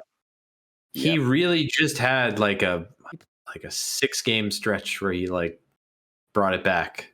Because other than that, he's not been great this last few years. No, They owe him too much money, man. He's got to. that's probably it. That's probably it. I guess, yeah, but So if you've got that much money invested, I mean, Ottawa doesn't do it, but you got that much money invested in a goalie, you're gonna have to fucking play him. Gary Orion says no. It's like, yeah, you think so, do you? He's like, we'd rather Well, win play him. games. Same in the A. Also, Jordan Binnington, guys. All right. I know now that the playoffs are over. First off, Kadri did not purposely go into Jordan Binnington. Oh, not at all. That was the dumbest one of the dumbest If you ones. think that, stop fucking watching this podcast right I now. don't know how many times we need to watch defensemen I'm kidding. people We need into their reviews. own goalie to know that it happens. Like Right. every I day. remember watching that, and I don't think I was on the podcast after that happened because I know that there's been a stretch that I haven't been on, but I watched that like a handful of times. I'm like, obviously we know Kadri is known for doing shit, but that and I wasn't was like, one he of the. didn't fucking do anything there. Okay. Right. And my point in bringing this up was that Jordan Binnington is relatively injury prone. I've noticed. He's a bit. I was saying you do see that happen a lot. You don't usually see Yes. goalies go out with like a season-ending injury when that happens. Except sometimes. So yeah, but I don't know. Yeah, that's a weird gamble for St. It's Louis. interesting. Yeah. Well, I it's don't know. yeah. Well, I think that's Stevie Y, continuing to show that even though he doesn't get the award, he's probably the best GM in the league. Pretty damn good. You hang that phone up if you see if Steve's Probably on not the good other to end. answer the call. And you immediately pick it up. Who is this? It's your boy Stevie Y. Get out of here. I also probably wouldn't talk to Joe Sakic too much. He's pretty good too. Yeah, honestly. Yeah. All right, so moving on to the next trade. Oh goodness, when I saw this, goddamn. Tony DeAngelo was picked up by the Flyers. He was traded to the Flyers with a 2022 seventh round pick. Oh my god, in a trade with the Hurricanes. So Mike and I were chatting about this. Yes. It's weird because Mike, I don't know if you wanted to say it again, but I think it was he signed a 1-year deal there. He had It was 1 year in Carolina. 1 year, $1 million. Yep. And he played relatively good. He had an awesome year for a defenseman, yeah. So I was like, why would they let him? And from what I heard, and I don't know if you guys can piggyback this at all, but what I had heard on something was that they let him shop himself. Because was he the one that Carolina said that about? I know they said that about somebody. I didn't remember who it was. Yeah. Yeah, fuck off. So either they knew that they weren't going to be able to get a deal done with him, or they didn't want him. Well, I mean, I don't know. I feel like Carolina's cap situation can't be that great. If he was asking for 5, I don't know if they'd be able to fit that in for what he was. But also, the flip side of that is Tony DeAngelo is primarily like an offensive-minded guy, right? Like that's his thing, yeah. So an offensive-minded hothead going to a John Tortorella coach team. Oh no! Yeah. That's not gonna go well at all. That's gonna be bad. I'm gonna bring up my favorite player because I just love bringing him up. Guys, defensive pairing: Tony DeAngelo and Rasmus Ristolainen. It's beautiful. That is about $10.5 million between the two of them right there. Yep, and that's not so good. Listen, they'll score. Maybe if they're not too busy taking it out of their own net, but yeah. That's really weird. I feel like it's weird. I feel like the Flyers, like, they bring him in and it's like they're trying to do we got rid of Shane Gostisbehere. Let's hope this guy can be our cool offensive defenseman. They gave Shane Gostisbehere and a pick or something, I think, to Arizona for free to have Shane Gostisbehere go be good for them. Yeah. I still don't get. Yeah. Also, why weren't you in on that version? Anyway. But important. Sorry, going back to the oh my god, to the who were the picks? So DeAngelo went from the Hurricanes to the Flyers. Yeah. So the Flyers gave the Hurricanes a 2024 second round pick, 2023 third round pick, and a 2022 fourth round pick. So picks. I guess the other side of that, though, is that's insane for signing rights. Yeah. That's a lot. Yeah. How did you pay that much for signing rights? What the fuck? And also, if you're the Flyers, right, what are you doing? If it's a rebuild, don't you probably want to have some picks? I know, there's just random picks, but, like, what are you doing? When you do enough of those, let's just fire like 4 picks out the window, trades in a row, and eventually catches up to you, no matter what picks they are. Like, you got to get guys. Listen, it's all about the Flyers are another one of those teams that you're like, what the fuck are you doing? I have no fucking clue. But guys, watch the Flyers this season because the combination of John Tortorella, Tony DeAngelo, and Grit is just absolutely incredible. It's just chaos in a bottle right there. Yes. Maybe it'll be fun. Maybe it'll be fun. Not for Flyers fans. I'm so sorry, Flyers fans, but to the rest of the NHL, it might be funny. I can't wait to see John Tortorella and Tony DeAngelo yelling at each other on the bench. Oh my god! And John Tortorella is the most defense first kind of guy. Block a shot, do every fucking thing. Dude, Dude, all the Italians just going at it. You got Tortorella. You got it's gonna be incredible. It's gonna be Carter Hart. We're gonna be like Carter Hart. Oh god, Carter Hart. Yeah, he's looking. He's like, I wonder how the defense in front of me will improve. He sees the Tony. Yeah. He's like, all right. Guess I'll go. He might at least get us a cushion first, I guess. Poor kid. All right. Moving on because this is just. I can't talk about Tony D for that long. Peter Mrazek traded to Chicago. Oh, that's right. For a 2022 first round pick. And Toronto got a 22 second pick. Which was only, I think it was like 6 picks later because it was an early second round. So like they didn't even move down that much. I think it was like 5 or 7 picks from what I remember they said. It wasn't much. And the difference between those 2 picks is like picking 20th or basically 40th. Nothing. Yeah, nothing. But good deal for Toronto. The reason I put that one on there is because that's big for Toronto, obviously, right? He wasn't good. No, Mrazek hasn't been good since he was quite bad. It's funny because I've always been a really not a big fan, but I've always liked Peter Mrazek when he was with he was legit in Carolina. Detroit. He was pretty good in Detroit as a backup too. He became obviously I know he was pretty good in Carolina that one season. Mm-hmm. No, he did he did like 2 or 3 with them, I think. He was their one of their tandem over guys. 900 save percentage at one point too, so he was good in that system. And then obviously they're honestly kind of. I mean, obviously they lost in what was in the second round, but they're not that dissimilar to Colorado, where they play not well enough in their own end that they can kind of have guys. That's what they've functioned on for a few years now. Right. So Toronto, right? So now that frees up to almost $3.5 million in money for them. Yeah, that's good. You would think that they're going to go be able to get some, $6-7 million goalie now. Maybe. I still don't I'm sure think they don't want to do that. I don't think they can. But I still don't think that frees up enough space for that kind of cap hit, because I think if it freed up that kind of space, they'd be like, "Hey, Jack Campbell, we can fit you in at your $7 million price now."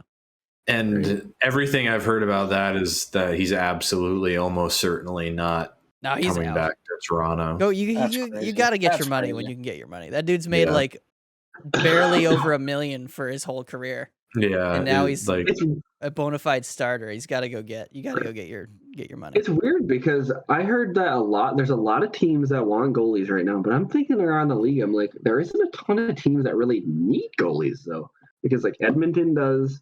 Mm-hmm. I know. I mean, Toronto's any team could kinda take a in new goalie. Toronto needs a goalie. Edmonton needs a goalie. I don't like. trying to think. So yeah, They there's said that there's I can't remember who said it, but there's 13, 14 teams that are shopping for goalies. I know Buffalo isn't. I mean, they got Craig, but they kind of want That's not an answer. something more. They kind of want something a little more than Craig, I think. Yeah. Trying to think of any others though. I mean, Ottawa could use somebody better than Anton Forsberg, but I thought he kind of has become something. He's all right, eh? he's all right. But he's not like, oh, we're gonna let you play every night. I mean, I think also that comes with like they still need to sort of work on the roster around him a bit, but they've done that on forward. I think they really just need to do that on Dino. But for Peter Mrazek, he did play 3 years with Carolina. His best save percentage was a 9.23, which is very good. That's quite good. The other 2 seasons were 9.14, which is also fine, and a 9.05, which is like fine but bordering on all right. What are you doing? See, well, it's like you said, Carolina. That's what they do. They've had like the last. Yeah. I don't know how many years. That I feel like every year we're seeing their goalies get the Jennings. They had a Mrazek. I think they had a Mrazek McElhaney pairing for a while. Yep, I think they had a Mrazek Reimer pairing for a minute. They had 2 entirely new goalies this year in fucking Anderson and Ranta. They just kind of get guys, like they just get serviceable guys. They just need somebody decent, and then it. their D structure takes care of the rest. So I want your gut pick. Toronto's got to get a goalie. You're thinking I think they're gonna make some sort of splash with the goalie signing. Matt Murray, they're gonna get him in there. So? No, I don't know. I mean, I hope so. That'd be cool. I mean, I hope so too, but not for any pro Toronto reasons. I don't know what the fuck they're doing, honestly. I'm pretty sure John Gibson just said today that he's not going there either. Yeah, No, he's not. Oh, He's not playing Toronto. He said that. that's kind of funny. Good for you, John. But I hope Kent can maybe gouge them for Jake Allen. That'd be fun. Then the Habs are really in the running for Bedard. If they're just running Montembeault Primo or some shit. But I don't know. I don't know what Toronto's doing. I have no idea. You look around and I'm like, who even is available? That's the thing. Last year was the goalie summer. You have big name goalies left, right? You have Kemper, Darcy Jack Kemper, Campbell, John Gibson, guys who are going to warrant more money than they can afford. They're gonna have to give him some crazy length to get the cap hit down. I think they might be able to get Kemper for the thing I've always heard Kemper's going to Edmonton. Toronto is that it's not necessarily that they couldn't maybe figure out a way to fit the money for Jack. It's that they're unsure about giving him that money because he admittedly did have a very shaky year this year. He was a sub 900 goalie for like 2 to 3 months. He was not good. The team was just really good. The team just outscored all of their problems from like I think it was like late December to like February, almost into March. Like their goaltending was not good. They had like but then he played 2 months that were then good. he played then he out had of an his mind against he had a good playoffs. He played. So I don't know where they're at with him. I think they might be more comfortable giving Kemper that money than they would be giving Campbell that money. Yeah. This is a rumor that I kind of saw, but obviously Mikheyev is going to be asking for a lot of money, right? Oh, they already told teams to talk to him. They already So if you want a goalie and you can package Mikheyev in with a deal, maybe that'll all right. So for like instance, his the Islanders, right? Though. Is he you? Sorry. I think he's UFA. Oh, I let me take a look here. Oh, think he's I'm UFA. not I'm sure. sorry. I thought he was an R. I thought he was. I might be wrong on that. I'm looking. He is a UFA. Yeah, Yeah. you're right. Yeah, I figured. Okay, never mind then. Because I was gonna say if you could like do something like that where you could be like, hey, we'll give you this player if you give us a goalie. But Which that's also one of those things that I've been hearing that it was last year that Kyle Dubas got offered a 6th round pick to take Zach Hyman's signing rights and didn't take it on principle, but then you lose Zach Hyman for nothing. yeah, And it's rumored he might do that again for Mikheyev. And I'm like, Zach Dude. Hyman, was Like- he a Sioux Greyhound? I don't know. He might have been. good question. But like, I was like, I kept hearing arguments from people being like, "Oh yeah, it's good that you don't want to lower the value." I'm like, no, you're not signing him. You're not Right. signing him. Get the fucking pick. What are you doing? Like, Yeah. I don't know. Ben, So I'm interested to see where what are your happens. magic? Where's That's your logic, tradition? boys, and the NHL doesn't have any logic, and we know that. Where's your tradition? Okay, It's not but about that's logic, not it's about hard. tradition. That's not even a hard thing to choose. Like, it's like, okay, he's gone. Here's my pick. Like, what do you? Yeah. I don't know. Yeah, no, I mean, I agree. So, yeah, all right. So, yeah, the team to look out for. Enough about Toronto. We all know we don't like to talk about Toronto, so that's enough about them. I feel like All right. Mike's kind of neutral. I'm neutral. to be honest. I'm a I little don't care. biased. I don't care. I don't care. I'll either. talk I about feel- whatever, dude. Me and Nick, like that's like we have to hate them. Listen, Ben, I'm sorry if this breaks your heart a little, Ben, but I would honestly be kind of happy seeing finally break the curse because I just can't take it anymore. Me too. Fuck that. To an too. extent. I'm sorry. Ben. I'm sorry. I want them to keep losing so bad that Austin Matthews leaves. Fuck off. That being said, when you meme about it after they lose, it's funny, and that makes me happy too. So You like that? I didn't kinda- even have that one pre-made. I had to go on and quickly do that up after that loss. Thank you for not pre-making Oh, that, 'cause that also- could have fucked me over. Also, SDPN guys, just for their sake, like, god dang, just want to see Seriously. something good happen. They're not all They're Leafs fans. They got some other fans now. Imagine the. This is the last thing I'll say on this. Then I want to get into the signings free we have. agents. Yes. Imagine the LFR of a cup win. Yeah. Oh, Imagine God. that. That's just like 20 minutes of screaming. Exactly. He'll have his most views ever. But like, Guaranteed. happy I bet he screaming. would. Yeah. I bet he would Yeah. have his most views. Maybe That not would the be most, that but it would be right high. now. That would be the Let's do one them win right that would break into the one Yep, spot. That would be exactly. the one win. 'Cause Well, maybe the isn't, first round if they win the first round ever. isn't all of his Maybe. highest viewed videos right now them losing their series? I think he said, like, They're he all- always no, says they're big losses. there's like one win in like the top 10 or 20 or something, and it's that one in the bubble where they came back from 3-1 with like 2 minutes left against was St. incredible. Columbus I watched before that. then losing the series. Yeah. Yes, Yeah, I think that's the only one that's gotten high up for him. that was And an I feel awesome like game. a first round win would get up near the top, but then like the cup win would take the Yeah, that would be the 100%. top. 100%. So, talking about some hypothetical Toronto Maple Leaf Cup wins, let's talk about some real stuff, some free agency signing. I like this How man. about that? How about that? I would like to do and- that. Yes. and we're gonna start with Marc-Andre Fleury signing for 2 years in Minnesota for $3.5 million a year, right? Yes. Or no, just Odd 3.5 choice, million. I think personally, but Yep. I mean, I think they could still be move- something. Interesting move by Bill Guerin. Yep. They're not amazing, but I think they're gonna be a fringe team. They'll probably make the playoffs. Cam Probably. Talbot is not happy about this. no, he's No. so bummed. Exactly. That's my big thing. I think that's just weird having Marc-Andre Fleury and Cam Talbot there. I did When- love Bill Guerin's response. though. Yes. 'Cause, yeah. Cam's got a fucking contract. As far as I'm concerned, he's on the team. He'll be here in the fall. Fuck off. Basically, was the cliff notes of his. It just feels weird. You know what this feels like to me, guys? Remember when Martin Brodeur went to the and he was just there for a little bit? The Blues, yeah, that was weird. It just is weird because like Fleury, he's just gonna fade out as a Minnesota Wild. At There least was he a played lot like of most of grumbling the that he might season. make a There was a lot I heard that he might make a swing back into Pittsburgh for. That would have been I did too. fun, but then they have Farewell. their whole Letang Malkin situation, so they're not going to have the money to be doing that. Right. But at least Fleury, to the Brodeur point, at least Fleury got like a full like 20 games in and is presumably going to get like a season in. Brodeur played literally like 5 games for the Blues, and it was so weird the entire time.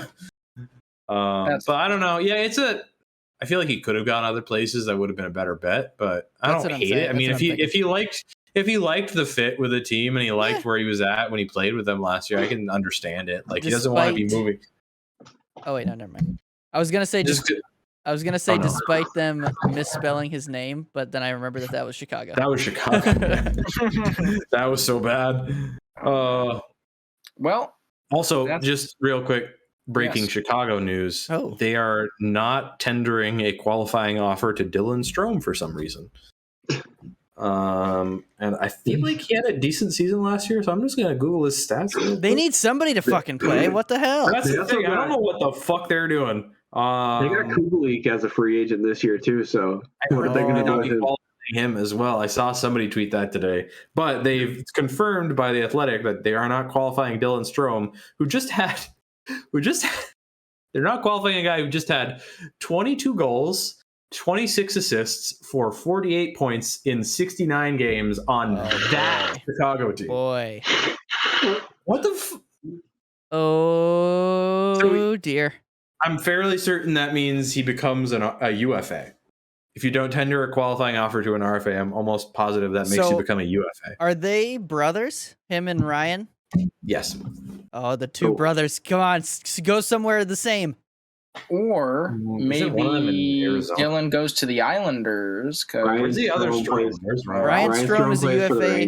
UFA. He plays for the Rangers. Oh shit! Yeah. He's a UFA though. They're both UFAs. Oh, so they both joined this. Oh, I see what you're going for. Okay, that makes sense. Thank you. I'm dumb.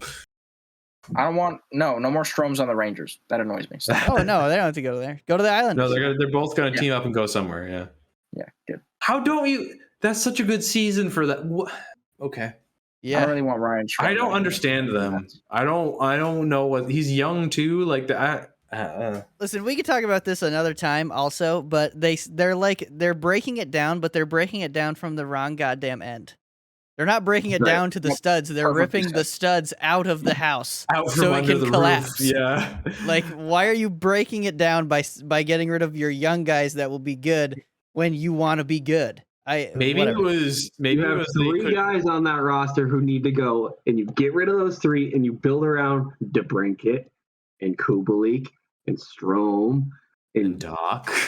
Yeah. I mean, I'm glad you did. Don't rely on a fucking old Taves who hasn't played good in 5 years. So wait, it's Taves, Kane, and who is the third? Seth Jones. That's so bad. Oh, I thought you were gonna say an old taint.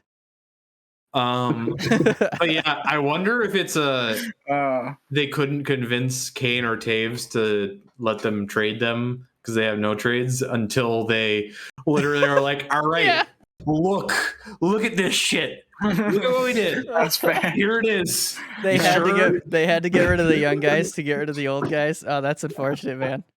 So I don't know. That's the only explanation I can think of. Honestly, like, what the? Yeah. I don't get it. I don't get it. So maybe they're spiteful. They're like, you didn't include us in part of the rebuild conversations.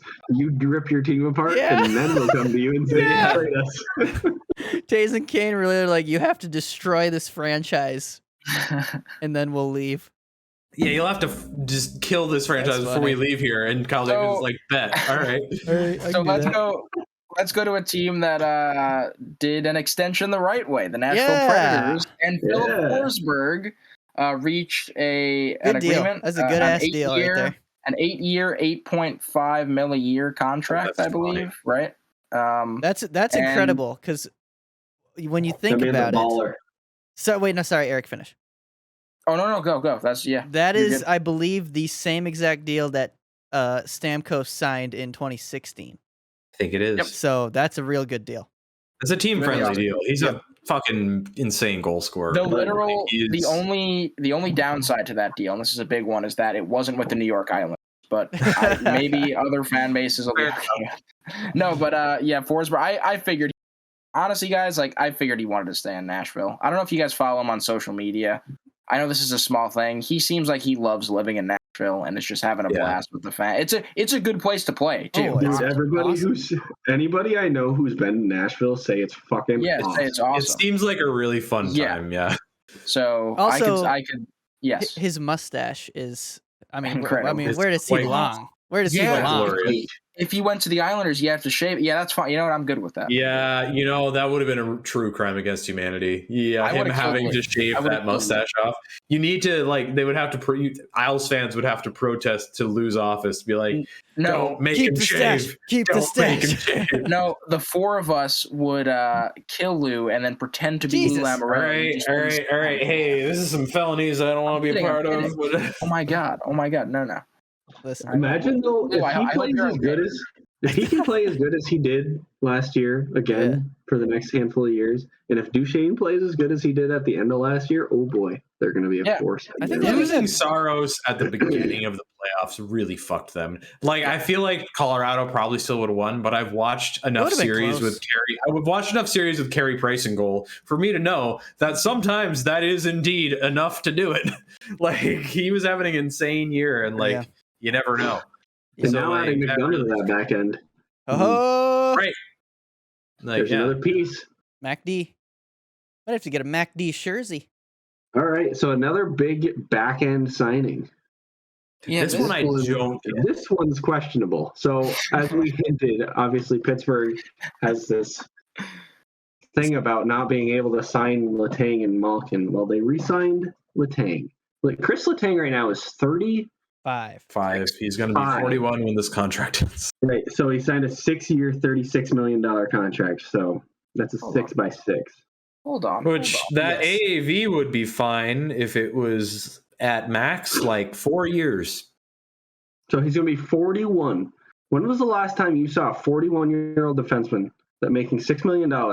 Oh, not that. Play at a $6 million pace. Shea Weber was supposed to make it till there. That's when his contract went to. We see how that went. I know what Rick was talking about. Very good. What's that? He was like, Nick said, when's the last time you seen a 41-year-old? And I started to raise my hand, and then he said, for $6 million, and I just put it back down. I'm like, okay, never mind. Big Zdeno. Yeah. Letang is good. I've always really liked Letang, but Letang is so injury prone that I remember a couple years ago, it was like, is Letang ever going to play again? Because he just got hurt so freaking much. He had blood clots at one point, kind of like Stamkos, right? Yeah. They deal with the same thing. Yeah. I mean, with them, it's they got to be in go for it mode until Sidney Crosby retires. So, I guess it makes sense that they are just going to be like, all right, well, Chris, the first 3 to 4 years of this are probably going to be good, and then we don't really care after because it's going to be stripped down time at that point anyway, because it's going to be Crosby's amazing, but everybody stops eventually. And it's got to happen at some point, and I feel like that's kind of the rationale. It's still a fucking crazy contract though. I don't know. It's one that I'm going to cite him again. I'm very certain it came from SDP. It's one that you're going to probably see kick onto the books as a LTIR buyout type thing at the end of it. Oh yeah, I would assume. Probably. And there's the other aspect of it. All looks like Malkin's probably going to test UFA at this point. You can't come back as a GM losing both Letang and Malkin in the same offseason. You got to keep one of those guys. I don't blame them for that. They chose Letang. You pick Malkin or Letang right now? Letang was their best defenseman last year. Letang was very good last year. Yep. Malkin's insanely good, but he's everything's projecting to be he's going to be $8 million a year for how many fucking years? I don't fucking and he's also crazy injury prone. I think he only played 50, 60 games this year. Yeah, he didn't play a lot. He was hurt. Because I remember I picked him up early and put him on the IR on my fantasy team. He is old. But when he's in the game, he's Malkin still. I don't know. It's a weird spot with him. He's still insanely good when he's playing, but I don't know what that's going to look like. It's going to be another situation where it's going to be, I think, a different contending team, not Pittsburgh, that's going to give him a too long deal where they're not going to care about the last like 3 years. So welcome Evgeny Malkin to the Boston Bruins. There it is. All right, and with that, moving on. Yeah, let's take another quick break here, and then we'll get into the last few. Because boys, I got a shit really bad. We are back here with the Fifth Line Podcast, boys, post Mike's shit. And we are going to talk about some free agents. Incredible. And we are going to talk about a few more free agents, but we're going to start with Besser re-signing in Vancouver for 3 years, 19.95 total. What is that, like 6.65? 6 point something every Little year? over, little over 6.5. Well, there we Well go. worth it for Brock Which Besser. feels like it feels like a fine deal for him. Like that feels just really good for both him and the team. I don't know when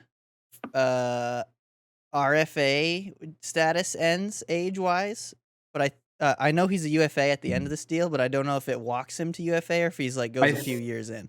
I think he was still an RFA. I think it really would only buy like maybe a year or two of his UFA years, though, based on where he's at. I don't know off the top of my head, but it's not. That's the only probably downside is that it's only 3 years at that money, but that's probably why he did it. And also, it comes back around to the thing I've been hearing a lot.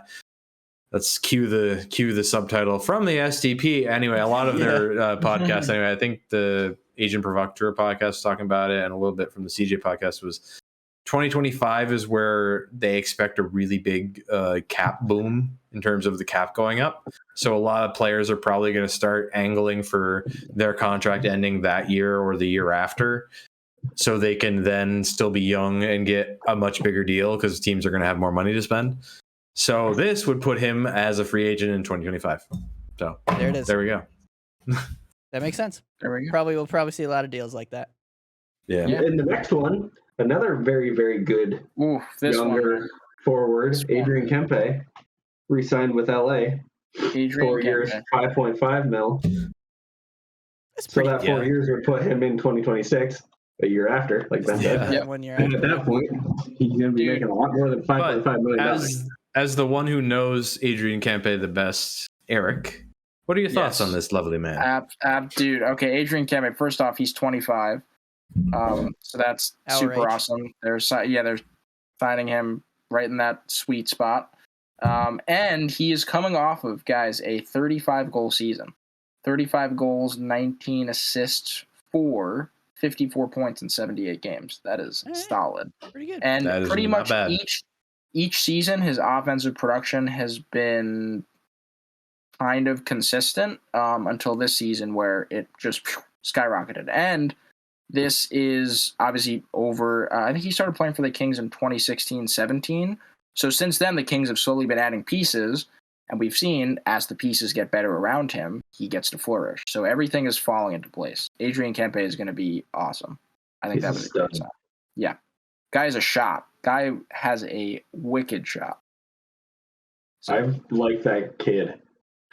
He's fucking our age. He's our age. I've liked him. Yeah. I've liked him since he started with the Kings. He's just a good fucking hockey player. Yeah. And did you guys say the term of the contract? Did I just completely missed that? 4 years, I do believe. 4 years, 5.5. Yep. So fantastic. Yes. Four by 5.5. Yeah. That's a good deal. There is one thing. Good. This isn't really, I guess this is kind of free agency related. I don't know if you guys saw this. Braden Holtby, unfortunately, will not be playing at all next year. I saw it. Looks like he might be retiring. Dang. So he might be retiring. And that's kind of a bummer. Too bad. I love Braden Holtby. Man's got his cup, though, so good for him. He did get his cup. Yeah. I always like to see whenever anybody retires that's like a big name that I like. I'm like, oh, yeah, him. I always like to see when they got their one. Just wanted to mention. It's still sad. What's that? Didn't Madonna not ever win a cup? No, he won one. He had one. He won in 99. Yeah, 99. God, that was a long time ago. Yeah, he has another 3 years ago. He has another 99 because of Mike Babcock. 14. Was it 14.99? Is it, or is it 9.99? It's one or the other. I can't remember. I believe it's $9.99. Did he? I think he was around a long fucking time. I think it might be $14.99. Yeah, I think he hit it. Let me look. Let me look. So is So this the Holtby's last thing out, we wanted eh? to wrap up on? The I big one? Yeah. So last but not least, let's get into her. Once Ben tells us about his total. I probably could have looked it up. I have. Mike Modano has played how many games in his career? 1499. That's such an annoying thing to look at on a stat sheet. Just like, look at that. Yeah. It's so gross. I hate it. Fucking Can they bad not? luck. Can the Stars not just sign him for a day so he can play a game? See, they did that when they did his retirement ceremony or something. I think I know they signed him for a day, but I guess he didn't. They didn't like count like he didn't play a game or something. I don't know. They signed him so he could retire a Star. Yeah, but I don't think he played, so I don't. I don't know. Let him All play. you, all you need to do is skate one shift, Mike. Come on. Seriously.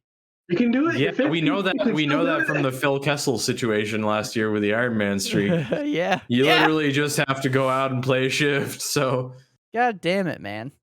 that's pretty annoying. I'm not gonna lie. I'm still kind of annoyed, but every time it comes up, I'm mad at that. That would be my first thing if I ever became GM of any team. I'd be calling up Mike Madonna and being like, come So on, what? man. You're 54. What the fuck? Get over here. I don't care. How old is he even at this point? I don't He's even got to know. be close to that, but He's probably not as old as we think. probably not. No, he. Yeah, well, but he I'm saying in the hypothetical world where Mike becomes a GM a few years down the line, he will be. right? He will be 90, and I will Right. still be calling him. He is 52. Oh, So you're I was pretty close. close. Pretty close. Yeah. Shit. All right. So the big free agent, the big fish this year, is gonna be Nazem Kadri. Coming off of a sick season, cup winner. So you gotta assume he wants his bag now. Does he stick around in Colorado for a cheap They deal? can't afford Because he'd him. have to. Yeah, I was gonna say no. Yeah. Do you That's, I think, is the problem. Because Yeah, I've heard everywhere where like he's kind of not averse to staying there, but they also want to keep him to Chushkin. Like they all like Too many people to keep. I don't see it fitting. Okay. But I also don't know where he goes. Because the only other big team I've heard have a lot of interest around him is the Philadelphia Flyers, who currently have projected cap space of $118,000. So that's not gonna do it. Huh? My God. So what's the James Van Riemsdyk contract, dude? What is the JVR contract? What in the hell? What is The JVR contract, what is it? who they would hopefully be able to maybe move. No, what they is say it? that JVR is a flyer. He has one more year to play at $7 million a year. Oh my Oh, God! And that's then bad. Kevin Wow. Kevin Hayes has Kevin Hay- 4 more years to play Yeah. at $7,142,857. Yeah, but That is so fucking specific. What the hell? he's better than he showed this year, isn't he? Didn't his brother die this year? Yeah, and he he came back. did. late? Yeah, it was a weird yeah. year, but That was even a. then, like, that's not. It's not And then ideal. Rasmus Ristolainen is what? How many mil? It's like 5, 6? It's like 5.5. I think it's really bad. Rasmus Ristolainen is being paid. He's being paid He's being paid 5.1 mil for the next 5 God. years. Okay. Like, Eric, dude, they screw them. Eric wakes up like Rasmus Ristolainen. Dude, no, I wake up like Rasmus Ristolainen. Stop! Like, just it angers me. It doesn't Oh wait, make me- they have a projected cap space of $118,000 currently. This is with Sean Couturier and Ryan Ellis already on the injured reserve, who are making $7 million and $6 million apiece each. Who, if they get activated, they're gonna have to pull a Vegas and figure something out, I guess. Oh yeah. I think that What the I'm pretty fuck are they sure. So Ellis is still behind schedule. I just heard something about Ellis. Ellis is behind schedule, but they expect him to come back. I don't. Yeah. So Hmm. I don't know, man. I don't know. You got me. I don't know how you fit a cadre on there, and they And also they're looking for Johnny Hockey too. Gaudreau, yeah. So I don't know where they think they're doing that, but Johnny Hockey's going back home to New Jersey. Yeah. He's not going. I will say this: I would not expect him to go back to Calgary. I think they are focusing on Kachuk, which I think they also should focus on if it's gonna be one or the other. Yeah. You go with the younger guy. What? How about? Cole scored 40 goals this year. I don't know. True. What about this for Kadri though? Now I saw this tweet and I was like, wait, yeah, and maybe he doesn't want to go there because they're not the best. I saw the tweet, and the tweet was, "What if instead of the Oilers signing Kane, they sign Kadri?" Oh, I think that'd be better money spent. Yeah, that's interesting. That's very I was like, interesting. wait, yeah, that makes sense. Kane's got this dark cloud always looming over him. Like, He does. Do you and want? also, like, what's this deal that he might have to go back and play with San Jose? I don't know if that ever came. I think if anything, he won't go back. They'll figure something out, and Yeah. I don't know if anything. Maybe Kane will owe the Sharks more money. I don't know. Oh, no. But something will be resolved. It won't. I don't think he'll end up back there. But I don't know. It's still a weird situation. With Kadri to Edmonton, though, you're gonna pay him his $10 million a year to play third center because McDavid, Draisaitl. Although they put them together a lot, Put him but on they the also wing, bud. they try to put them on separate lines sometimes too, depending on what point of the season they're at. But Put him on the what point wing. of the season they're at. See, that was the thing about Kane, right? He filled the wing slot. Yeah. Wing. You get So, centers can play wing. They can, but like, are you gonna make it the guy you're paying $10 million to play center? You're gonna be like, Yes. all right, come play wing. Yes, they're gonna adopt the Toronto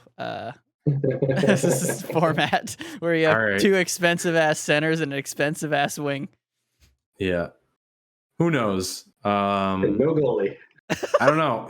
I think he's obviously the top. I think easy to say he's the top guy available in what's think so. out there this year. He'll get the most money, I think. Yeah. Is there any We're Johnny defensemen? Hockey, Are there any right? Good for defensemen? Oh, I saw the NHL put up a graphic today of the top Klingberg. defensemen available. Klingberg, hey. And it was Klingberg and nobody fucking else. Let me see if I can Yeah, find give it. us some names.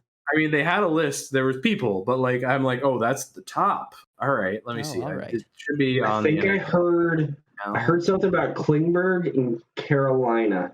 Okay. Oh, so really? this is the names that the NHL's Instagram account chose to be top unrestricted free agents expected to be available via NHL.com. Top free agent defenseman. Blah blah blah. Yada yada. Give us the damn names.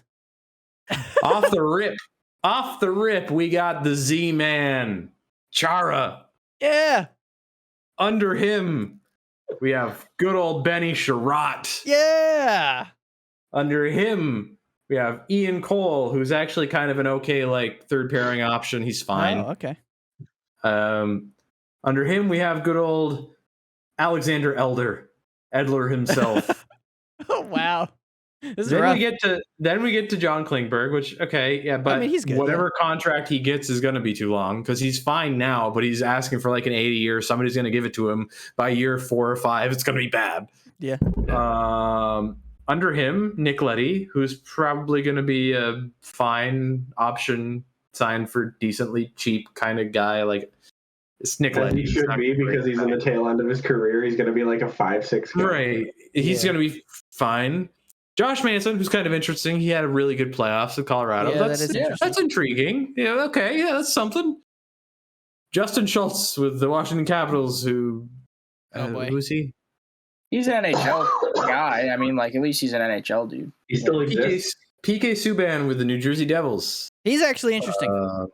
He could be an intriguing third pairing option. I don't think he's going to be expensive, whatever deal he gets. I think he's going to max get 3, probably going to be closer 1.5, 2. He's made his money, and he's kind of guy. Not really earned it.